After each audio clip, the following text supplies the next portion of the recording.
Hello everyone, welcome back to our channel Education House 24/7. Today we will discuss about the topic types of reading. There are 5 types. First one is intensive reading, second extensive reading, third loud reading or oral reading, fourth silent reading and fifth supplementary reading. Now we will discuss one by one. First type of reading is intensive reading. Intensive reading का मतलब होता है the meaning of intensive reading is to read with full concentration and complete focus. कि जो भी हम पढ़ रहे हैं, रीडिंग मटेरियल जो भी हम पढ़ रहे हैं वो हम पूरे कंसंट्रेशन के साथ और पूरे फोकस के साथ उसे पढ़ेंगे। It's not about reading book after book और 10 आर्टिकल अ डे। इसमें ऐसा नहीं है कि हम बस दिन भर किताबें पढ़े जा रहे हैं, 10 आर्टिकल एक दिन में कंप्लीट कर लिए, ऐसा नहीं होता है। Even if you are reading a single line quote, you should try to understand what the words are trying to convey.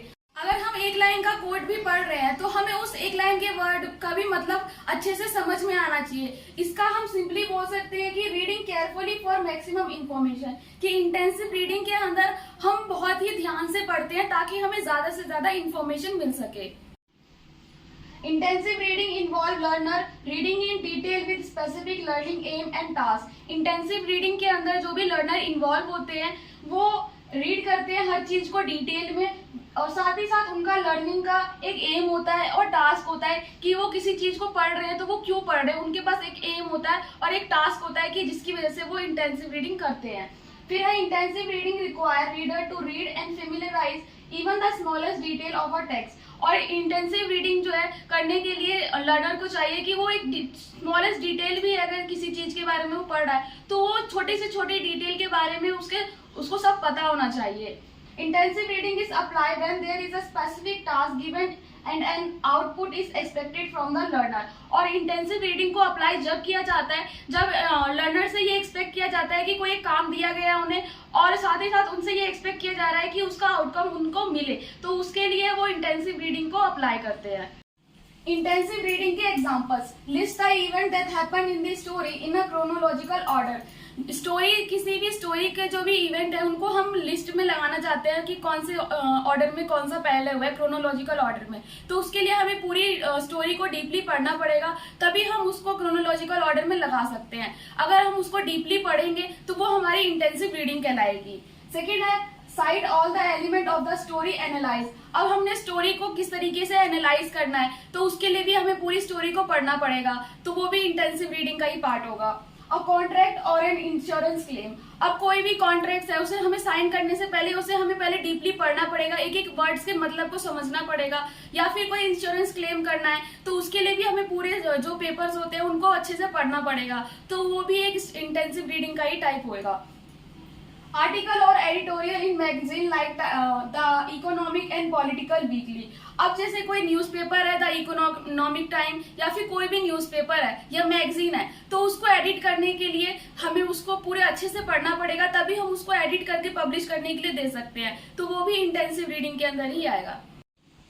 Second type of reading is extensive reading. इसे हम रीडिंग फॉर प्लेजर यानी कि हम ये reading जो है ये pleasure अपनी खुशी के लिए करते हैं। Extensive reading, free reading, book flood और reading for pleasure is a way of language learning including foreign language learning through large amount of reading. Extensive reading या फिर जो फ्री रीडिंग, बुक फ्लड, ये एक तरीका है किसी भी लैंग्वेज को सीखने का और इसके अंदर फॉरेन लैंग्वेज भी इंक्लूड होती है जिसमें हम बहुत सारी लैंग्वेजेस को पढ़ते हैं ताकि हम उससे कुछ सीख सकें। Extensive reading is done for fun, pastime and is loose and comfortable. Since no task or output is expected after reading, it develop general reading skill. और एक्सटेंसिव रीडिंग जो है वो हमारे फन के लिए या फिर टाइम पास करने के लिए की जाती है और ये कंफर्टेबल भी होती है क्योंकि इसमें कोई टास्क नहीं होता, ना ही हमसे कुछ एक्सपेक्ट किया जाता है। इसे हम सिर्फ अपनी खुशी के लिए करते हैं। जैसे हम अभी खाली बैठे हैं, हमारे पास कुछ काम नहीं है करने के लिए तो हम बुक रीड कर लेंगे,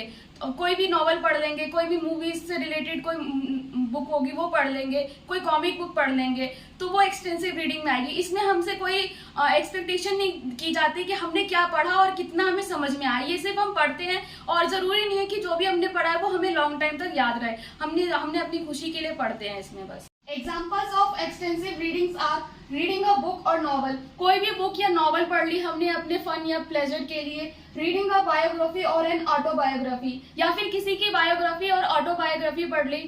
कॉमिक बुक रीडिंग, या फिर हमने कोई भी कॉमिक बुक रीडिंग कर ली। एक्सटेंसिव रीडिंग जो है वो हम सिर्फ ऐसे टाइम पास के लिए पढ़ते हैं। वहीं पे अगर हम बात करें इंटेंसिव रीडिंग के लिए, तो उसमें हम मैक्सिमम इंफॉर्मेशन जान सके, ज़्यादा से ज़्यादा चीज़ें को नॉलेज गेन कर सके, इसके लिए किया जाता है।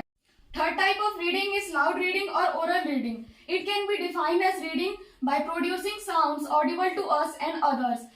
रीडिंग, ये जो लाउड रीडिंग है इसको हम इस तरीके से डिफाइन कर सकते हैं कि जो भी रीडिंग हम कर रहे हैं उसके लिए हमें कुछ साउंड्स को प्रोड्यूस करना होगा जो हमें सुनाई दे और जो आसपास के लोग हैं उन सभी को ऑडिबल हो यानी कि सुनाई दे। By loud reading or oral reading, children can improve pronunciation and perform well in school and in life.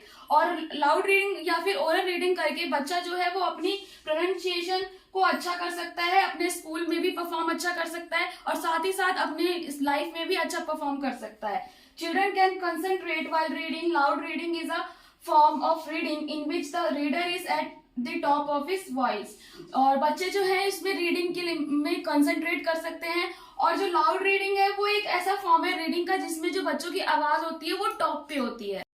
Reading precisely and rightly give pleasure and a sense of mastery over the language. अगर हम कोई भी reading जो है वो अच्छे से पढ़ के कर रहे हैं, ठीक ठाक प्रोनाउंसिएशन उसकी आ रही है, तो उससे हमें एक सेंस मिलता है प्लेजर का, मतलब खुशी होती है हमें, और एक खुशी होती है कि हमें जो लैंग्वेज है उसके ऊपर हमारी मास्टरी हो गई है। तो लाउड रीडिंग का ये भी फायदा होता है। एग्जाम्पल हो सकते हैं लाउड रीडिंग के, reading article from the newspaper to a friend, कि कोई भी न्यूज़पेपर से हमने एक आर्टिकल पढ़ के अपने दोस्त को सुनाया लाउडली।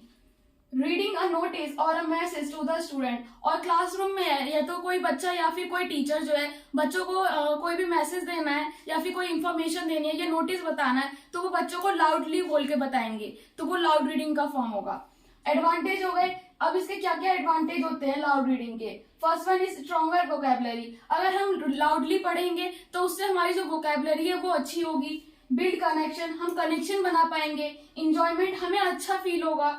सेलेक्ट अ टेक्स्ट, हम टेक्स्ट जो है कौन सा पढ़ना है, किस तरीके से पढ़ना है वो सेलेक्ट कर पाएंगे। प्रमोट बॉन्डिंग, बॉन्डिंग को प्रमोट करता है ये। स्पीक लैंग्वेज करेक्ट, और साथ ही साथ जो हम लैंग्वेज है कोई भी बोल रहे हैं उसको हम सही फॉर्म में बोल पाएंगे। Fourth type of reading is silent reading. It involves looking at sentence in a text and understanding the message they convey without making sound, whisper, murmur or even moving their lips.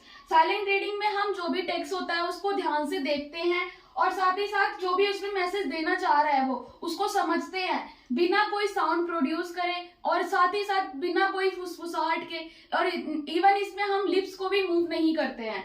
Silent reading can be defined as the internal speech during reading, and it allows the reader to imagine the word in mind while it's being read.